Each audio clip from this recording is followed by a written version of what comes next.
Hi there, I'm Craig Kovitz, and I'm currently sitting down with the founder of Kool Koozie, Shane Saldsman. Now, Shane, can you give me a little bit of a background about how you started your company, Kool Koozie? Sure, Craig. Well, I've always had a mind to innovate. And one day while I was at a tailgate with a couple of my friends, cooking some hot dogs, I was sipping on my drink, and all of a sudden, after 5, 10 minutes, it became warm and gross. And I thought to myself, there has to be a solution. We live in Florida, we go out every day in this 95-degree heat, and there has to be a solution to keep our drinks cold.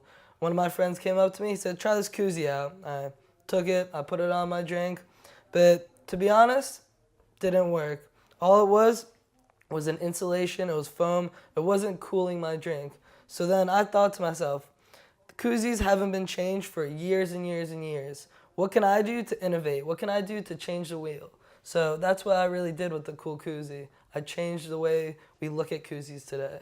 And now, what were some of the first steps that you took in getting your company started? Well, Craig, it was a little different than most companies because, unlike a lot of other products, there was only one or two products similar to what I was thinking for the Kool Koozie out there. What I wanted to do was, I wanted to, instead of just having foam around a drink, I wanted to have freezer gel material.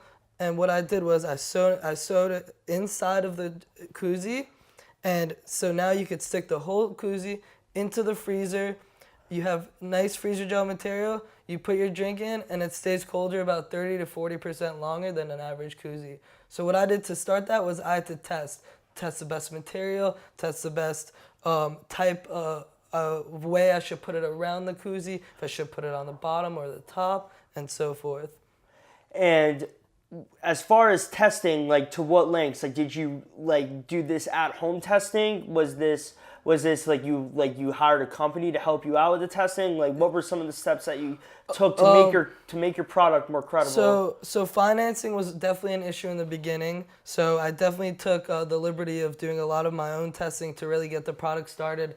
Luckily, I had a connection in Taiwan that put me into a connection with a manufacturer in China, and I got sent over a bunch of different freezer gel samples of different textures, different qualities, and I live in Florida. I went outside simply with a radar gun that you would radar meat with, and I did multiple tests, probably over 100 tests to test what the best design is, what the best ratio of gel to koozie is, and so forth. And I really think we've hit it right on the dot with the Kool Koozie. Now what is in the Kool Koozie? Are you at liberty to say, or can you I describe can what some of the describe a little components bit. are? The main product that is in the gel, it's FDA approved, it's safe, but the main thing that is in it is the same thing that goes in keeping refrigerated trucks, keeping the food products cold in refrigerated trucks. That's the same type of gel that's in this koozie today.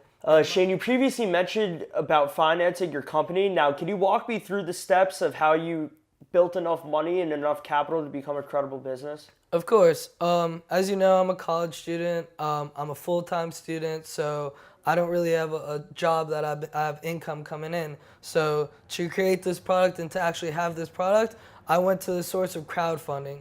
What crowdfunding is what you need is one prototype of your product, and you're able to pre-sell your product to customers that are interested in innovative and cool products out there. And the platform I used was Kickstarter.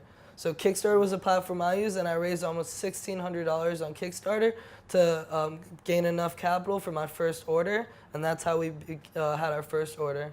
And now, does Kickstarter take a percentage of the capital that you raise, or like how does the crowdfunding platform Of course, work? Kickstarter does take a small percentage, but at the end of the day, for owners like me who are in the position that don't have enough capital to put in their first initial order and to go through the R&D process, then it is a great way to build up money.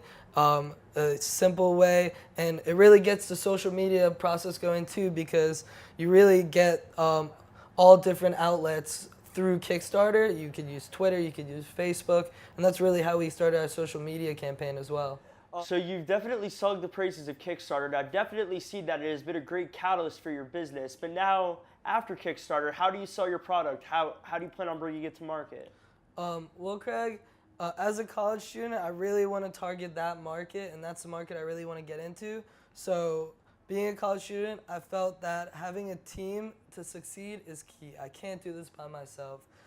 As much as I could build this product, I need a sales team, and that's what my next step's gonna be. So, what I want to do starting at Florida State, I want to branch out, find a couple, 3, 4, 5, maybe trusted ambassadors, call them, that will receive my product on commission or on consignment, and go have a structured business model to go to tailgates, go to events, and sell this product. And that's the way I'm really seeing going in the market, along with a website that will be created in the next month or so as well. And now how much does the Kool Koozie retail for? So the Kool Koozie is now retailing at $7.99. We gave a little better deals for people that got it on Kickstarter since they were getting it first. That was a little deal that we gave to them, along with bundle packs and so forth. Because if you need one, you need 6 or 7. And what do you do as far as production now for your company? Like how did you start producing them, and where are you now, and like how did you work to get your costs down and other things? Of course. So as I mentioned previously before, we got connected luckily to a Taiwanese manufacturer, and they connected to us to a manufacturer plant in China who initially developed our first shipment.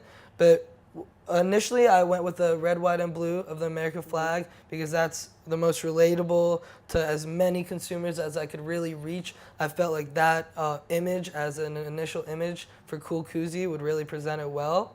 But going forth, the possibilities are endless because we could customize, we could market segment to any specific, we could target any specific segment of the market with the Kool Koozie, and the opportunities are endless. Yeah, what's the difficulty in creating different SKUs or different designs? Like, is this like do you need to go to Taiwan and lay out all the different designs, or is it something where you just send them an email and then you can print whatever you want on it? Yeah, it's really as simple as getting an email sent to our manufacturer with the specific designs. The tough part is a lot of the times I've been feeling that the language barrier has been very hard to overcome.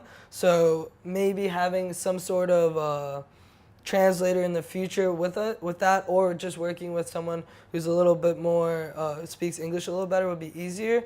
But that's definitely been one of the challenges I've faced going overseas. You really don't expect the language barrier to be something that you're fighting with, but when you need specific details and designs and letters and dimensions to be correct, it's really hard, it's really important that the language barrier is there. Now, in Kool Koozie, are you the sole employee right now? I am the sole employee. I've had a lot of guidance and advisory from my father. He's owned multiple businesses, started multiple products, and he is my influence as an entrepreneur, and that's the reason why I'm doing this today. Is there any advice that you would give to entrepreneurs that are out there that want to start their own business? Like, is there any, like, maybe 1 or 2 specific things that, like, are definitely important to know? Never be afraid to try an idea that you think is implausible at first, because those are the ones that could be the next Google or the next huge product out there, the next wheel somebody could think of. Yeah. And if you have that mind and if you have that innovative brain to be a creative thinker, that's what entrepreneurship is, being a creative thinker, thinking outside the box. And that's really what drives me to create something new and create something great for people to use and to better their lives with. So one thing for entrepreneurs that are trying to find a product out there, try look into the world and see what the problems are with this world. See what's wrong with it and try find the solutions. Because I'm telling you, there's a lot of things wrong with our world that could be fixed, Craig. I could definitely agree with that, Shane. Yeah. Shane, I want to thank you for your time and for doing this interview. Of course. Your product, I think, is incredible, and I definitely look forward to seeing all of Kool Koozie's success. Thank you. Thank you.